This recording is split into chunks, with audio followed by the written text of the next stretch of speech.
ইংল্যান্ডের হয়ে একাই যেন লড়াই করলেন অধিনায়ক হ্যারি ব্রুক।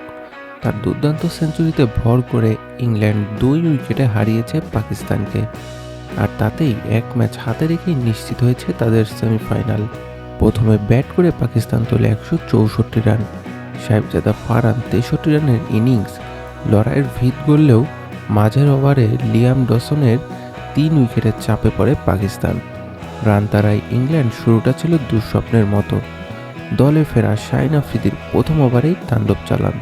পাওয়ার প্লেতে ৩ উইকেট হারিয়ে কোণঠাসা হয়ে পড়ে ইংল্যান্ড। সেখান থেকে পাল্টা আঘাত হানেন ব্রুক। মাত্র ৫০ বলে পূর্ণ করেন নিজের প্রথম টি-২০ আন্তর্জাতিক সেঞ্চুরি। আফ্রিদির বলে ছক্কা ও ৪ মেরে শতক ছোঁয়ার পর বোল্ড হলেও তখন দলের জয়ের জন্য প্রয়োজন ছিল মাত্র ১০ রান।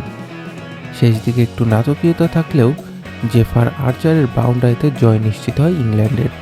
টানা পঞ্চমবারের মতো শেষ ৪-এ জায়গা করে নিল ইংল্যান্ড। আর পাকিস্তানের সামনে এখন কঠিন সমীকরণ। শেষ ম্যাচ জিতেও তাকিয়ে থাকতে হবে অন্য দলের পয়েন্টের দিকে।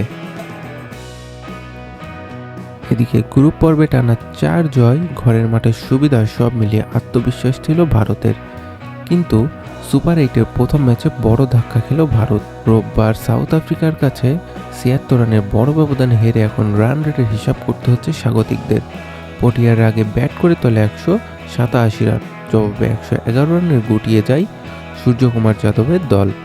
এই জয়ে দক্ষিণ আফ্রিকার পয়েন্ট ২, নেট রান রেট +৩.৮০০। অন্যদিকে ভারতের রান রেট -৩.৮০০। সবচেয়ে বড় কথা, নিজেদের ২ ম্যাচ আগেই জিততে হবে ভারতকে, নাইলে সব সমীকরণই ব্যর্থ।